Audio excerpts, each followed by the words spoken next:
आज केंद्रीय गृह मंत्री छत्तीसगढ़ के दौरे पर हैं। गृह मंत्री अमित शाह का 3 दिवसीय छत्तीसगढ़ दौरा है। शुक्रवार रात को ही रायपुर पहुंच चुके हैं अमित शाह। सीएम विष्णुदेव साय और मंत्रियों ने केंद्रीय गृह मंत्री का जोरदार स्वागत भी किया। रायपुर में केंद्रीय गृह मंत्री अमित शाह आज अहम बैठकें लेंगे, जिसमें कानून व्यवस्था और सुरक्षा को लेकर चर्चा की जाएगी। साथ ही 7 पड़ोसी राज्यों के मुख्य सचिव और डीजीपी भी शामिल होंगे। नक्सलियों के खिलाफ ज्वाइंट ऑपरेशन पर भी चर्चा की जाएगी और सरकार और संगठन पर भी मंथन किया जाएगा। तो देखिए, बड़ा मिशन है छत्तीसगढ़ का और बड़ा दौरा है, 3 दिवसीय दौरा। ये तस्वीरें सबसे पहले आप देखिए, शुक्रवार रात की तस्वीरें हैं। केंद्रीय गृह मंत्री अमित शाह जब पहुंचे छत्तीसगढ़, किस तरह से छत्तीसगढ़ में बीजेपी के नेताओं ने उनका स्वागत किया, जोरदार स्वागत की तस्वीरें आप देखिए।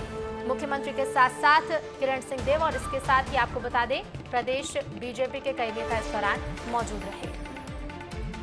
तो देखिए, 3 दिवसीय छत्तीसगढ़ का दौरा है अमित शाह का और आज का कार्यक्रम क्या कुछ रहेगा, मिनट टू मिनट प्रोग्राम आपको बताते हैं। मिशन छत्तीसगढ़ पर है अमित शाह और आज का मिनट टू मिनट कार्यक्रम भी जान लीजिए। सुबह 10 बजे से शुरुआत होगी। चंपारण के वल्लभाचार्य आश्रम जाएंगे केंद्रीय गृह मंत्री। 12 बजे से 1:30 बजे के बीच एंटी नक्सल स्टेट कोऑर्डिनेशन की बैठक अमित शाह लेंगे। 12 बजे से 1:30 बजे तक के बीच छत्तीसगढ़ 7 राज्यों के डीजीपी और सीएस भी शामिल होंगे।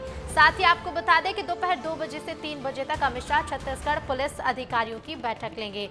साथ ही ये भी बता दें कि शाम के 4:30 बजे से शाम के 6 बजे तक छत्तीसगढ़ स्टेट डेवलपमेंट की रिव्यू मीटिंग होगी। रात 8 बजे सभी राज्यों के डीजीपी के साथ 1-to-1 चर्चा करेंगे अमित शाह और सुरक्षा को लेकर तैयारियां और रणनीति बनाई जाएगी आज की होने वाली बैठक में। तो देखिए, कार्यक्रम लंबे रहेंगे। आज के कई तरह की बैठकें होंगी, सुरक्षा के लिहाज से, नक्सलवाद के लिहाज से ये दौरा बेहद अहम है।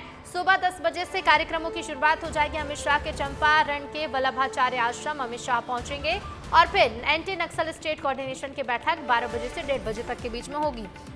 और ज्यादा बातचीत के लिए सीधे रुख करेंगे, हमारे साथ संवाददाता खोमन साहू लाइव जुड़ रहे हैं। खोमन, 10 बजे से कार्यक्रमों की शुरुआत होने वाली है। सबसे पहले चंपारण के वल्लभाचार्य आश्रम जाएंगे अमित शाह और उसके बाद बैठकों का दौर देखने को मिलेगा। देखिए, निश्चित तौर पर ऋतु, उसके पहले मैं आपको मेफेयर जो जहां ठहरे हैं अमित शाह, उनके बाहर की तस्वीर दिखाता हूं। किस तरीके से सुरक्षा है वो दुरुस्त किया गया है। 600 से ज़्यादा जवान जो है वो तैनात किए गए हैं मेफेयर रिसोर्ट में। ये तस्वीर देखिए, गेट नंबर 3 की जो सुरक्षा व्यवस्था है वो तगड़ी की गई है। अलग अलग जिलों के जो पुलिस बल है उनको भी तैनात किया गया है। जो भी रिसोर्ट के अंदर प्रवेश कर रहे हैं उनसे उनका अलग से पास बनवाया गया है। पास बनाने के बाद एक एक सुरक्षा जो है, सुरक्षाकर्मी 3 लेयर पर जो सुरक्षा व्यवस्था किया गया है वो लगातार चेक कर रहे हैं। उसके बाद ही होटल में प्रवेश दिया जा रहा है। करीब करीब ऋतु 600 जवान जो है वो तैनात किए गए हैं। यहाँ से जब अमित शाह रवाना होंगे रास्ते से, उसकी तस्वीर मैं आपको दिखाता हूँ किस तरीके से चप्पे चप्पे पर किस तरीके से जवानों की तैनाती की गई है। जब इस होटल से अमित शाह रवाना होंगे तो जगह जगह पर सुरक्षा के तगड़े इंतज़ाम किए गए हैं और आज की बैठक काफ़ी महत्वपूर्ण होने वाली। लेकिन उसके पहले मैं आपको तस्वीर दिखा देता हूँ, नक्सलवाद कैसे खत्म होगा देश से, छत्तीसगढ़ से, उसकी रणनीति तैयार की जाएगी। 7 राज्यों के जो मुख्य सचिव है, डीजीपी है, वो शामिल होंगे और इसमें ज्वाइंट ऑपरेशन, कैसे संयुक्त रूप से ऑपरेशन चलाकर नक्सलवाद को खत्म किया जा सके, उसकी रणनीति आज बनाई जाएगी। इसी रास्ते से अमित शाह जो है वो चंपारण के लिए रवाना होंगे। कुल मिलाकर समझा जा सकता है आज जब बैठक मैराथन बैठक होगी तो उसमें अलग अलग विभाग की भी होने वाली है, सहकारिता विभाग की भी होगी।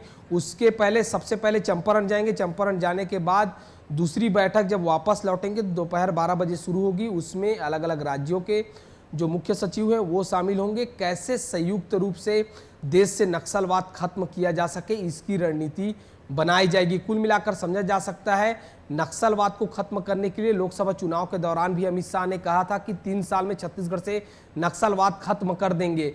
अब उसी की रणनीति, उसी की जो नियम है कायदा है, कानून है, उनकी तमाम जानकारी आज दी जाएगी। दूसरी ओर अगर बात की जाए तो छत्तीसगढ़ सरकार ने पिछले 8 महीने में क्या काम काज किया है, किस तरीके से किसानों को लाभ पहुंचाए, किस तरीके से युवाओं के लिए काम किया छत्तीसगढ़ सरकार ने, महिलाओं को महतारी वंदन योजना के तहत किस तरीके से लाभ हुआ है, इन तमाम मुद्दों पर बातचीत होगी। तो कुल मिलाकर काफी महत्वपूर्ण दौरा है आज का, और इसी बैठक में तय हो जाएगा कि नक्सलवाद किस तरीके से खत्म होगा। जी बिल्कुल, नक्सलवाद किस तरह से खत्म हो खोमन, इसे लेकर रणनीति तो तैयार की जानी है, लेकिन छत्तीसगढ़ पहुंचने का मकसद ये भी है कि छत्तीसगढ़ के साथ साथ जो और भी राज्य हैं, यानी कि कुल 7 राज्य, उनकी सुरक्षा किस तरह से आने वाले समय में की जानी है, सुरक्षा का जो वादा जनता से किया गया उस वादे को कैसे निभाना है। खोमन,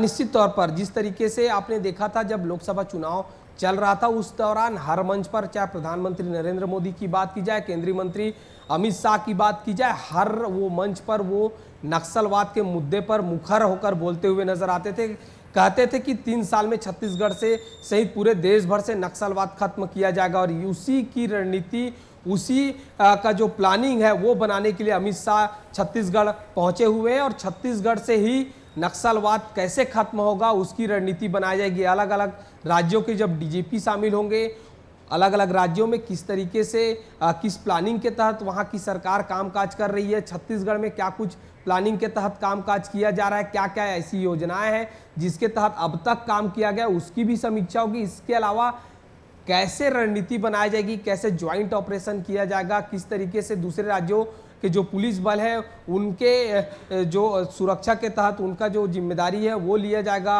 उनसे कैसे सहयोग लिया जाएगा, इन तमाम मुद्दों पर एकदम विस्तार से चर्चा होने वाला है, क्योंकि बड़ी सुरक्षा एजेंसियां भी यहाँ मौजूद रहने वाली है। केंद्र की तमाम जो सुरक्षा एजेंसी के अधिकारी हैं वो भी रहने वाली है। कुल मिलाकर नक्सलवाद की जो बिल्कुल खोमन, नक्सलवाद के साथ साथ देखिए तमाम सुरक्षा को लेकर चर्चा की जानी है। बने रहिएगा, लौटूंगी मैं आपके पास। तो देखिए 12 बजे से 1:30 बजे तक बैठकों का दौर शुरू होगा और उसके बाद लगातार बैठकें छत्तीसगढ़ में देखने को मिलेंगी।